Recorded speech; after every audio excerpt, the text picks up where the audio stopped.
जी तो ख़वातीन हज़रात अस्सलाम वालेकुम, क्या हाल है। मैं ठीक ठाक फिट फाट चकचकास मज़े में खूबसूरत सी आज राइड होने लगी है आप दोस्तों के साथ, और आपका भाई नई वीडियो के साथ हाज़िर हुआ है। और भाई यार आखिरी किस्म की ठंड वंड वाला मौसम चल रहा है और एक कह लें कि फुल पैक होने के बावजूद मुझे धीमी आंच पे ठंड लग रही है तो यार आज बेसिकली आज हम बात करेंगे किस हवाले से, रोड सेफ्टी के हवाले से, कि हम लोग अगर जाते हैं, बाहर निकलते हैं, अगर आप मोटरसाइकिल की बात करते हैं, बाइक की बात करते हैं, तो जैसे ही अगर आप बाहर निकलते हैं, ऑन रोड जाते हैं, तो यार सबसे पहले तो भाई बहुत ज़रूरी है आपका अपना आप को सेव करना। तो सबसे पहले तो यार सबसे पहले ही जो चीज़ आती है माइंड में, हेलमेट। तो यार मेरी तो आपसे यही गुजारिश है कि एक अच्छा हेलमेट लें जो एक हैंडसम अमाउंट में आ जाए। अगर आप, डिपेंड करता है अगर आपकी बाइक किस स्पीड पे चलने वाली है, कौन सी सीसीज में चलने वाली है। अगर तो बाइक आपकी 70 सीसी है देन आप कोई भी लोकल जो है हेलमेट ले सकते हैं, क्योंकि उस पर ओबियसली आपकी स्पीड बहुत ज़्यादा नहीं जाएगी, 40 50 60 तक जाएगी। लेकिन in case of any emergency, खुदा न खास्ता आप गिरते हैं 50 60 की स्पीड पे भी, तो खुदा ना खास्ता तो आपके एटलीस्ट सर बचा रहे। बाकी जो खराशें आती हैं वो इतनी नॉर्मल होती हैं कि मतलब कोई प्रॉब्लम नहीं, अल्लाह ना करे कभी ऐसा हो किसी के साथ। अगर आप मोर देन 125 पे जा रहे हैं, 150 पे जा रहे हैं, तो आपको उसी तरह अपग्रेड करना पड़ता है। अगर इसी तरह अगर आप 500 250 500 सीसीज पे हैं और मोर देन 500 या मोर देन 250 सीसीज पे, तो मैं तो आपको कहूँगा कि एक अच्छा सर्टिफाइड जो हेलमेट है वो आप अब यूज़ करें। ना सिर्फ यूज़ करें हेलमेट, और बल्कि जो अगर आप 125 भी चला रहे हैं तो मैं आपको रेकमेंड करूँगा यार एटलीस्ट साथ में ग्लव्स आप इस्तेमाल करें, क्योंकि आप जब भी नीचे गिरते हैं तो उसमें क्या होता है कि आप हाथ से अपने आप को बचाते हैं। तो हाथ से जब आप अपने आप को बचाते हैं तो हाथ में खराशीज आती हैं। खुदा ना खास्ता कोई अल्लाह ना करे कोई ज़्यादा स्पीड हो, अगर स्लो स्पीड में गिरते हैं तो ये छोटी मोटी तो डैमेजेस होती हैं, तो उसमें आप काफ़ी हद तक सेफ़ हो जाते हैं। अगर आप 150 250 में जाते हैं तो आपको मस्ट जो है ना, जो राइडिंग गियर होते हैं वो इस्तेमाल करने चाहिए। राइडिंग गियर में यार जिस तरह मैंने जैकेट पहनी हुई है, नीचे ट्राउज़र होता है, आपके जो नीज़ बेसिकली जो नीज़ हैं वो सेफ़ होने चाहिए, जो जॉइंट्स बेसिकली जो आपके हैं वो सेफ़ होने चाहिए। आपके हेलमेट तो अच्छा होना ही चाहिए। देन आपके एल्बो हो गई, आपकी बैक हो गई, ये मस्ट आपका कवर्ड होने चाहिए विद राइडिंग जैकेट के साथ। या कम से कम कोई ऐसे अपने वो ज़रूर लेने हैं गैजेट्स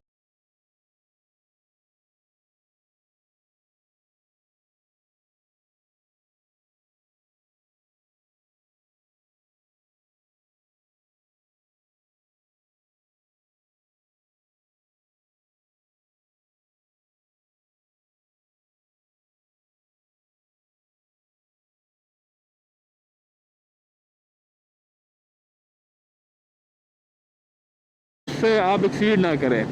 तो यार स्पीड का तो बहुत ज़्यादा ही मैटर करता है कि आप स्पीड जब आप एक्सेसिव पे चलाते हैं तो वो किसी भी एक्सीडेंट का बायस बनती है। तो आपको उस स्पीड लिमिट में रह के बाइक राइड करनी चाहिए।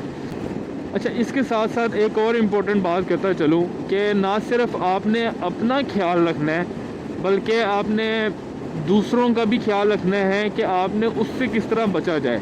अपने आप को तो आपने बचाना ही है, अपनी राइट से आपने दूसरों को बचाना ही है, लेकिन दूसरे से आपने किस तरह से बचना है वो भी आपको अपने माइंड में रख के चलना पड़ता है। क्योंकि सबसे बड़ी बात यह है कि हमारे पाकिस्तान में रूल्स को बहुत ज़्यादा फॉलो नहीं किया जाता कि आप खुद राइट सही कर रहे हैं तो अगला भी सही कर रहा है, वो ऐसी बात बिल्कुल नहीं है यहाँ पर।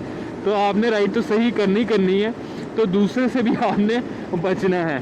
क्योंकि कोई भी बंदा किसी भी मोड में चल रहा होता है, रूल्स को फॉलो मोस्टली हम लोग नहीं कर रहे होते, और कभी कोई फ़ोन सुन रहा है, कभी कोई अपना किसी और मतलब मोड में होता है, कहीं और ध्यान होता है, तो आपने उसको भी फॉलो करना है कि आपने किस तरह से दूसरों को बचाना है। अब जिस तरह से अभी मैं राइड कर रहा हूँ, ये 3 लेन्स है, 4 लेन्स हो जाती है, 3 लेन्स हो जाती है, 2 लेन्स हो जाती हैं। अगर आप स्लो जा रहे हैं तो मैं कहूँगा यार आप मोस्ट लेफ़्ट साइड पे चलाएं। अगर आप दरमियानी स्पीड में चला रहे हैं, यानी कि आप तेज़ से आहिस्ता वाली स्पीड में हैं, तो यानी कि लिमिटेड स्पीड से आप थोड़ा सा हल्के हैं, तो आप मिडल रो के अंदर चलाएं।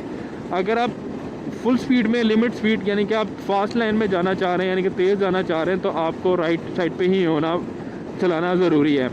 और मेरी उनसे मोतबर लोगों से गुजारिश है, चाहे वो गाड़ी पे हो या चाहे बाइक पे हो, कि अगर आपने स्लो चलानी ही है, यानी कि एक एवरेज स्पीड, एक हैंडसम स्पीड चलानी है, तो यार फर्स्ट लाइन पे बिल्कुल भी ना चलाएं। कोई भी इमरजेंसी हो सकती है, किसी को तेज़ आना होता है, किसी ने ऑब्वियसली तेज़ चलाना होता है, हर बंदे के अपने अपने मोड्स होते हैं, तो उसको आप मिड में रह के चलाएँ। और ख़ासकर हमारे पाकिस्तानियों में सबसे ज़्यादा यार इस चीज़ का ख्याल रखें कि यार स्लो चलाने वाले लेफ़्ट साइड पे चलाएं और रेसे ना लगाएं। कोई ओवरटेक आपको कर रहा है तो डेट डजंट मीन कि वो आपको या आप उसको जगह ना दें और आप भी रेस लगाना शुरू कर दें तो आपको कोई वर्ल्ड कप मिल जाएगा। ऐसा कुछ नहीं होने वाला। जस्ट आपने अगला कोई तेज़ आ रहा है तो आप उसको जगह दें और स्पेस दें कि हाँ भाई ठीक है, गुजर जाओ तुम, क्योंकि उसको शायद आपसे ज़्यादा जल्दी हो घर पहुँच के, उसने शायद कोई ख़ास काम करने हो, बेगम ने शायद कहा हो कि भाई आज तुमने कपड़े धोने हैं, साथ में बर्तन भी धोने हैं, तो ऐसी भी कोई इमरजेंसी हो सकती है उसको कि उसकी बेगम का फ़ोन आ रहा हो, तो आप इस चीज़ को भी मद्देनज़र रखते हुए आप उसको जगह दे सकते हैं। अगले की मजबूरी समझते हुए आप उसको जगह दे सकते हैं कि यार शायद उसने घर जल्दी पहुंच के कपड़े धोने हो, बर्तन साफ़ करने हो और फिर बेगम के पाँव भी दबाने हो। तो वैसे इसमें कोई गलत हर्ज नहीं, गलत काम नहीं है बिल्कुल भी इसमें कि ऐसा चीज़ नहीं है कि अपना नाजायज़ सी कोई चीज़ नहीं है। हो सकता है हमारे मोस्टली जो मर्द हजरात हैं वो इसी काम में लगे हुए हैं। यार ऑफेंड होना यार, सच्चाई आ जाती है। तो ये चीज़ आपने ज़रूर ख्याल रखनी है कि अगर आप बाइक पे जा रहे हैं या गाड़ी पे जा रहे हैं तो अपने स्पीड लिमिट का ध्यान रखते हुए बाइक चलाएं और गाड़ी चलाएं, रेसे ना लगाएं।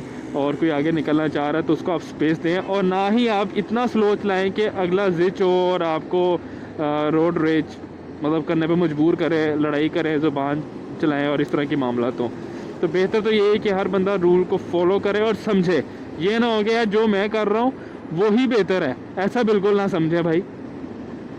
तो सब बेहतर होगा, जो एक्चुअली रूल्स हैं उसको फॉलो करें। ये छोटी सी वीडियो बनाने का मकसद यही था कि आपको रोड अवेयरनेस दी जाए, किस तरह से आपने स्ट्रीट लोकल जगह पे राइड करना है और किस तरह से आपको मतलब मैक्सिमम नुकसानात से बचा जा सकता है, रोड सेफ्टी की जा सकती है। जिस तरह कि मैंने आपको बाइक के बारे में बताया किस तरह से आप सेफ़ होके चल सकते हैं और अपनी ना सिर्फ अपनी ज़िंदगी और दूसरों की ज़िंदगी को भी बचा सकते हैं। तो साथ जुड़े रहिए, लाइक कर लें चैनल को, शेयर कर लें, सब्सक्राइब कर लें चैनल को, और मज़ीद मज़ेदार वीडियोज़ आएंगी। और स्पेशली नेक्स्ट वीडियो मैं बनाऊंगा कि आपने टूरिंग करते हुए यानी कि लॉन्ग टूर पे आपको जाते हुए किन किन चीज़ों का आपने नज़रअंदाज नहीं करना और किन किन चीज़ों का बहुत ख्याल आपने रखना है। तो मिलते हैं इंशाल्लाह नेक्स्ट वीडियो में। अल्लाह हाफ़िज़।